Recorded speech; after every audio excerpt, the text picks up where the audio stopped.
Welcome to the Riverside Project podcast. We are mobilizing Houston to empower families and transform generations. We hope these conversations will give you a greater understanding of the issues facing our community and inspire you to find your place along the river. Hi, everyone. Welcome back to the Riverside Project podcast. Today we have DeJuana Jernigan. DeJuana serves as the president and CEO of Arms Wide Adoption Services. With a 30-year professional journey rooted in advocacy, leadership, and service, she's deeply committed to helping children in foster care find safe, nurturing families. DeJuana has been a longtime friend of the organization, and we're really happy to have her on the podcast today. DeJuana, thanks for being here. Thanks for the invitation. Yeah. Well, start off by telling us a little bit about who you are and how you came to be in the role that you're in now at Arms Wide. It's been a long journey. It's been a long journey, a 30-year journey. Yes. Well, actually more than that, though. So I suppose it started when I was in my senior year in college. I was working on my Bachelor of Social Work, and a recruiter from Child Protective Services came to speak to one of our classes. And at the end of her presentation, she said, if you can survive and be a CPS worker for at least a year, there's no social work that you can do. And so I sort of took that as a challenge, right? Yeah. And so when I was preparing for graduation, I only applied to CPS and started my career there as a CPS specialist in San Antonio, Texas. And so over the course of time, I've spent about 10 years in public service to the state with Child Protective Services. I quit 3 times, went back twice. Kept coming back. I kept thinking, maybe there's something else out there. But my heart is with this work and this population, and I kept being called back. And so I left the state for the last time about 19 years ago, and I've been still, doing this work in foster care just in the private sector. And so right now, what I do is I'm the president and CEO at Arms Wide, and my job there is to make sure that people, meaning the staff, have the tools that they need in order to do what I call the heart work that happens when you are doing the work of supporting families and taking care of children who are having this experience in foster care. Yeah. You mentioned, heart work, but also it was your heart that pulled you back every time you left. Tell me more about that, and what was it specifically about this space that kept bringing you back, and what was happening in your heart that kind of kept pulling you into this space? Tell me about that. Oh, that's a great question. I think it was different things at different times. When I was very young and started in this field, and the first time I left, it was, I wanted to see what else was out there, what other opportunities were available to me. And when I tried to do something different, I didn't feel the same connection to the population that I was working with. I didn't feel the passion. The fulfillment that I received as a worker in the field, working with children, working with families, I didn't get that when I wasn't doing child welfare work. And so I think over time, what's happened in terms of what drew me back, it's that passion of and that fulfillment of knowing that the work that I'm doing has impact that lasts a lifetime for so many. Yeah. I think the other part of that too had to do with the fact that as a child growing up, our family had some child welfare involvement in foster care. And I didn't understand it as a child, but the more I worked in the industry and began to understand it, I now know that it was a kinship situation. And I believe that also played a huge part in me wanting to do my part to help make the system better for other families. Yeah, that's so good. Over the last, 30 years of working in this space, I would assume, I've worked in the space for 6-7 years, and it's shifted so much and looks so different now than it did 6 years ago. What are some key kind of changes or shifts that you've seen when you think back to working at CPS, 30 years ago? Do you think that what are the things that you feel like are better and maybe more established? And what are the things that like we're still dealing with that we were dealing with then? Okay. I think you have a really interesting perspective for someone who's worked in this space for so long and seen so many iterations of what child welfare is in Houston and in San Antonio. So I think what's better, I am an advocate for families, right? And so I think what's better has been the shift towards working to preserve families and working to support and shore up kinship caregivers and more of an effort towards family reunification. Yeah. I remember back in 1997, with the Adoption and Safe Families Act was implemented. A year or two later, I was a permanency director with CPS, and I was still relatively young, still getting to know the system. But at that time, what I learned about the system was that not all children who were in care needed to be in care. And that was an awakening for me because I felt like the system was set up to protect children and that it was pure in that intention. And as a permanency director, what I learned was that sometimes children were in care because their families were poor,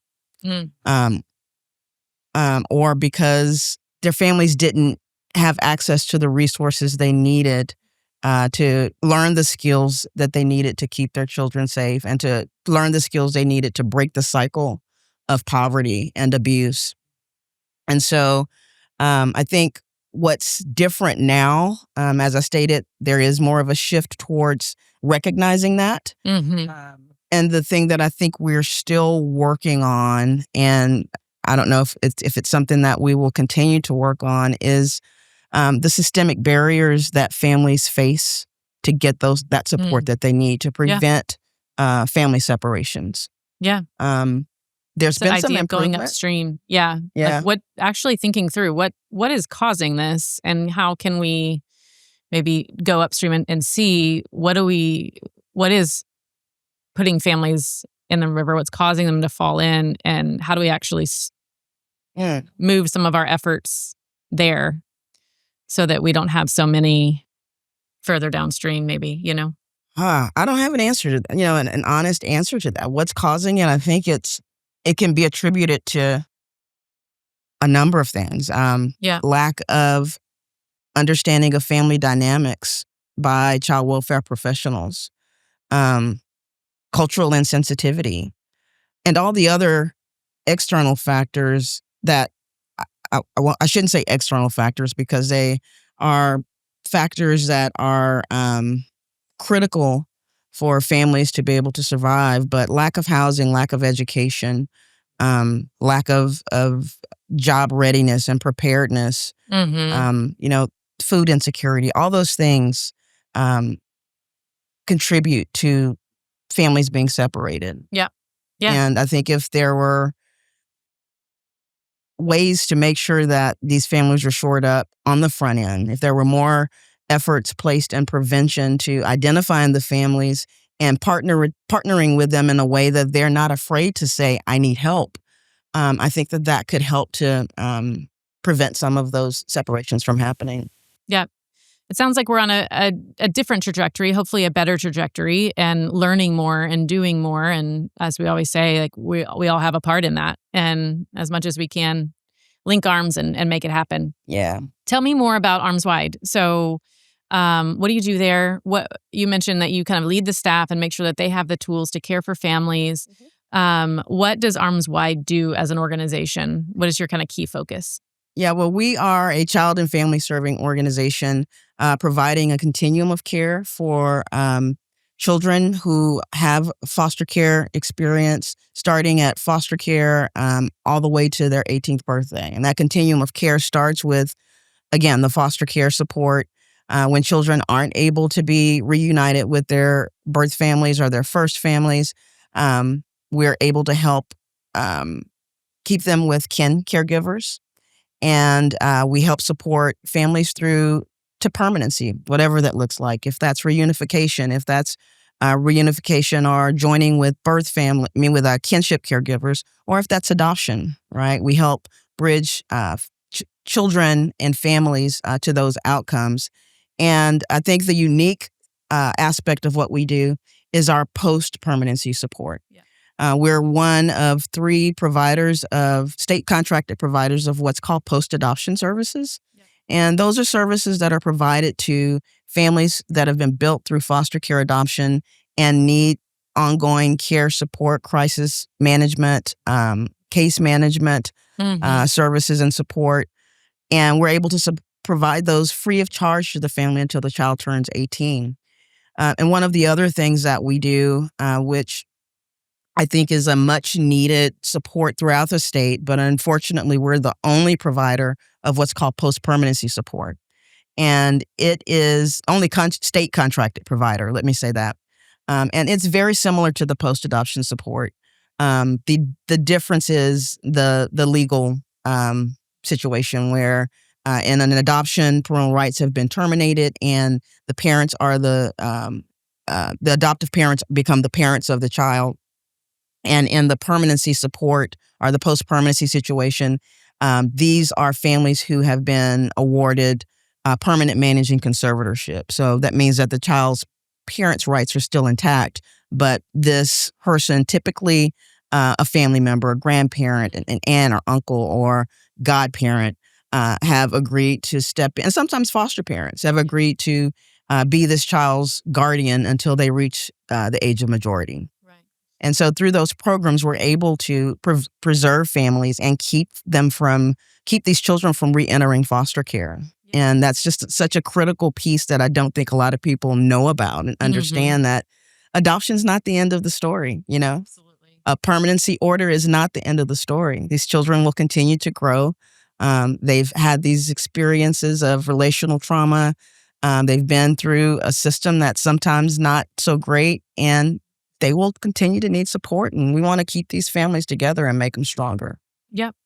Tell me more about what type of support. What does that look like? I know we have a lot. We hear about it a lot. We're always trying to, in our work, help churches understand, help communities understand that families can't do this on their own. Whether they're a biological family trying to reunify, whether it's a relative caregiver that's taking in their grandkids or their nieces or nephews, or sometimes their younger siblings. Absolutely. Or this is a foster and adoptive situation for many families, and trying to help our community wrap their mind around supporting those families and being kind of that village of support. What does that look like? What does that mean? Mm-hmm. What types of things do they need in order to stay stable? Yeah, every family is unique, right? And so what we initially do is meet with the family, understand what their needs are, and tailor a plan that's specific to what they may be needing. Some families just need case management support, right? They have an issue, they need somebody to talk to help link them to resources, and that's available. Some families need therapeutic support, and they may not be able to afford it. And so through the contract, we're able to support them by referring to subcontracted therapists or therapists in the community, and making sure that they get the individual or family therapy that's necessary to help them deal with whatever issues they might be experiencing as a family. What many people don't understand is that often children who have lived experience in foster care have some unmet emotional and mental health needs. Mm-hmm. And it makes it difficult to find babysitters for these children. And so we work with the families to help them identify people who they feel comfortable with, and people who are able to understand and willing to provide them with respite care. And so we can support by supplementing or funding a portion of that care for children. We've got therapeutic camps. Sometimes their children have needs like equine therapy and other sort of non-traditional therapies, and we can support the family by helping to pay for that. Yeah. And then there's just your plain old concrete needs. The child has outgrown their toddler bed, right? Or the family moves, or life happens, and their electricity may be threatened to be turned off, we're able to help support those families. Those things are important to strengthen and to preserve families and keep children from re-entering the foster care system. There's I think we think about it. I mentioned this a little bit earlier. I think when kids are in care, there's a foster parent in our church, or there's a family that's going through this. They have access to a lot more supports. People kind of see them. But I think a lot of times a community may forget that, like you just mentioned, the case doesn't stop, or the situation, the difficulty or the struggle doesn't stop at adoption. Right. When the gavel goes down at court and we all celebrate and grieve kind of at the same time. Yeah. Sometimes I've heard families say, like, I kind of felt alone after that. Like everyone was for us and everyone was excited and everyone was asking us how we were doing. And then the gavel goes down and we celebrate and adoption happens and then everyone's gone, including sometimes their agency. They don't have people coming in their house all the time. And so I think it is kind of getting at that. All of a sudden, they're not seen anymore. Mm-hmm. And then if you're not seen, then you don't have sometimes access or don't know how to ask for help or don't feel comfortable asking. And you mentioned that therapeutic aspect is I think that what we hear is one of the biggest parts of it. Absolutely. Is how do we keep, and sometimes maybe the main thing that is going on when a family says, I can't do this anymore, which can be very, very tragic. Yeah. Tell me a little bit more about what you see as those critical support needs on post-adoption, post-permanency. Is it therapeutic? Is it kind of just, like you said, a mix of everything? What do you see most often as the things that are leading to sometimes disruptions or crisis for those families? It's a number of things, but what I can tell you is that what we get the most requests for is the respite care. And actually, just a break. They need the break. And sometimes the kids need the break. Yeah, we all from need the a break. families, from the parents. That's one of our most requested services, particularly in, I forgot to mention that we serve both the Region 6 area, which is Harris County and the 12 surrounding counties, and then the 19 counties South Texas area, which is as far north as Refugio all the way down to the valley. And so in the Region 11 area, definitely respite is the most requested service by families.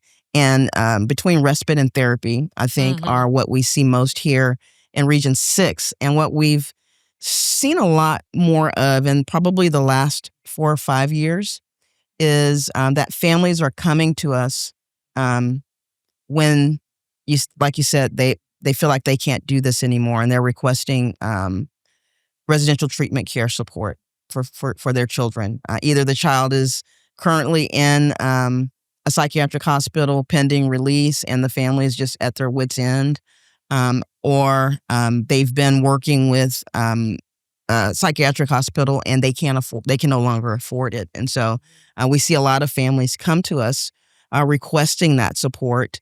And that breaks my heart because in many cases, either they didn't know that support was available further upstream in their journey that could have, not saying that it absolutely would have, but potentially could have prevented them from being at that place in their lives, in their family's journey.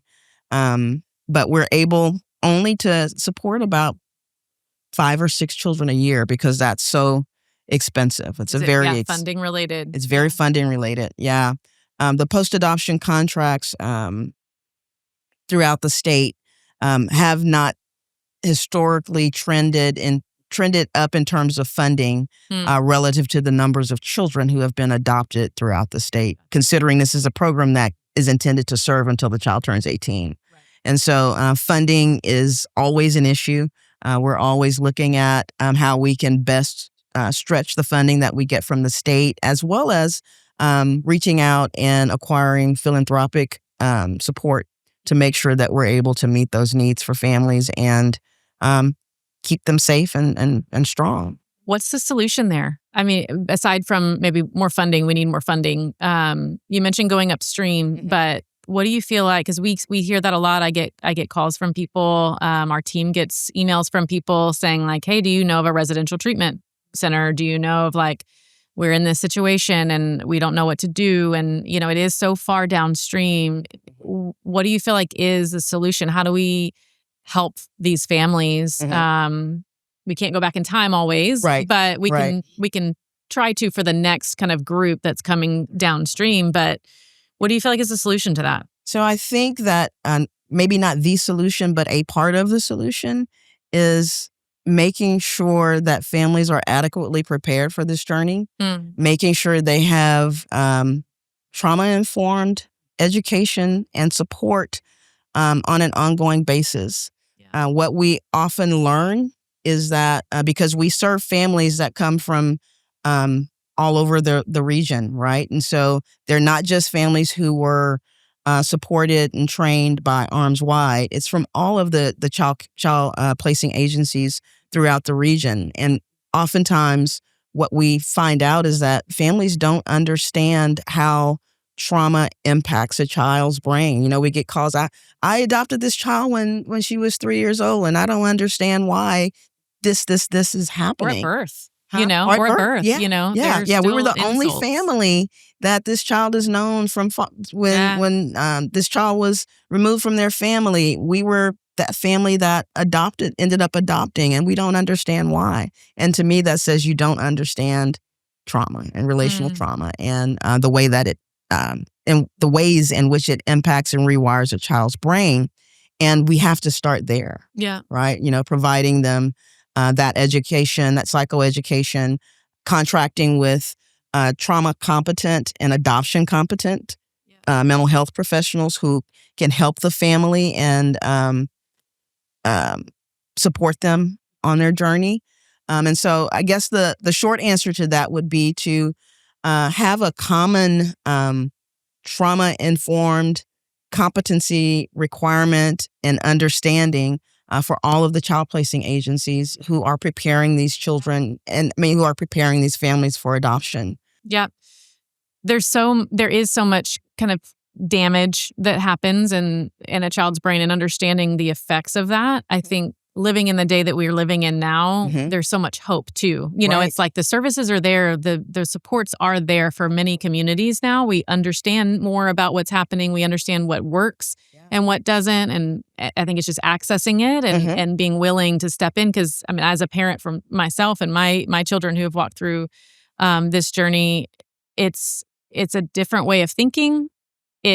And I think one of the hardest things I will say personally is how much it brings things up in yourself, and being willing to lay that down and say, okay, we're going to figure this out together. Absolutely. We're going to be in it. We're going to connect. And man, it is not easy sometimes. And yeah, some of it I think is there is hope out there for families, but we got to get it in front of us and be willing to do it before we're in crisis. Absolutely. I think that's really hard for families to recognize that even they're on the brink of crisis until they are. Absolutely. So, and that's where families come to us. And I wish that there was a way.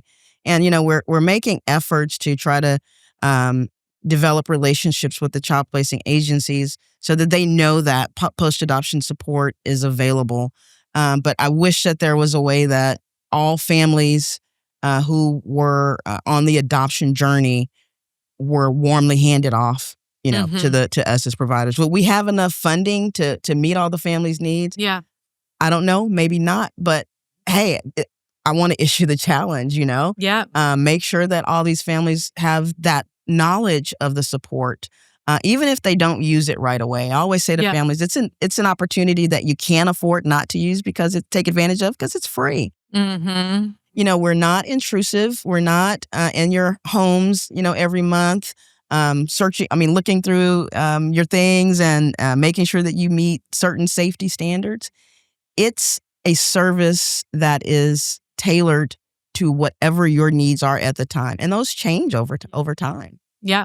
And I would assume, as you mentioned, the crisis in needing a residential treatment answer is much more expensive than the services needed further upstream. And so if we can, get families connected to those services earlier, we have more funds available for more families. It's when we get so far downstream that we need the bigger residential type interventions that it gets very difficult to find the resources for that, right? Absolutely. You mentioned that it's that is one of your hopes for families in post-adopt. What are your other hopes and dreams for Houston and really beyond for the state and child welfare? What do you hope for to see in the next decade or plus, the rest of your journey in this space? One of the things that I've always said is that I wish that I could work myself out of a job. Mm-hmm. And I've had people look at me very strangely. And what that means for me is that the work that I do is a result of children having had some really bad things happen and who are coming from really hard spaces. And my hope would be that they don't have that experience. And without that experience, there's no need for foster care.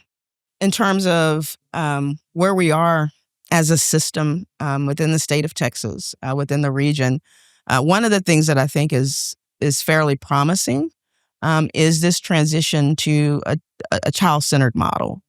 I really feel like the transition to a child-centered model, the Texas Child-Centered Care Model, or T3C, which it's affectionately known as, is a step in the right direction to center care around the needs of a child. And I also feel like community-based care has some promise in the region, in the state, because it allows entities to have more autonomy to do the things that work for their particular communities. Yep. I know we're about 10 or 11 years into it. It's going to be coming. It's here in Region 6. And so I'm excited to see what that's going to look like here in Region 6. But I think it's a step in the right direction. Is it the solution? Who knows? Mm-hmm. But I definitely believe it's a step in the right direction, knowing and experiencing what I've experienced over the past 30 years working in this system. Yeah. I think it has opportunity, and that excites me. I think it excites a lot of people. And I think the thing that, for me, looking at an opportunity like community-based care, is that I know that there are so many people in our city just like you who are saying, I want to work myself out of a job. I want this to be different for families. I want to be a part of a solution that actually cares for families well. I know people all over our city who have that same mentality. Mm-hmm. So it makes me very hopeful, that we're not just trying to run organizations. We're doing that, but we're doing it with a purpose. And I think we have a lot of really great things ahead. I'm hopeful that we're going to make some change doing it together. Yeah, I mean, like I said, in 30 years, this is the first time that the state has made a real effort towards looking at the damage that's been caused to children based on its level of care system and its way of funding foster care that sometimes force providers to not provide the service that the child needed and the support that the child needed because they couldn't afford to. So, yeah. The fact that this is happening, and I think it's been 30 years, so around the same time I started in this system, it's very, like you said, I like the term. It has opportunity. Yeah. Is it going to be the solution? I don't know, but it's opportunity, and I'm always that person who believes that if you don't try, you won't ever know. Yeah, and the families in our community are worth it. They deserve it. The kids that are in our community who are growing up around us every day. And truly, I mean, we hear it a lot, but they are the future of our city, and the best we can do to support them and their families. Yeah. The better our community becomes, the more stable our community becomes. Absolutely. Well, I will say, I think Arms Wide is a big part of that. It's one organization. It's a small organization and mighty organization that's doing really, really great work. And you're a big part of that. So we're really grateful for it. In our last few minutes, we typically do just a last 5 questions to get to know DeJuana Jernigan a little bit more. So let's start with number 1. What is something that you believed early in your career that you've completely changed your mind about?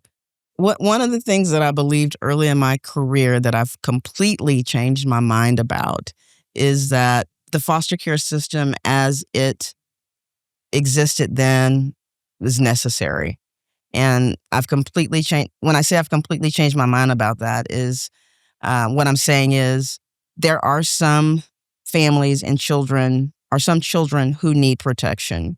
But I think that if there were more resources focused upstream to prevent families from getting there, then that would be the better system. Yeah, agreed.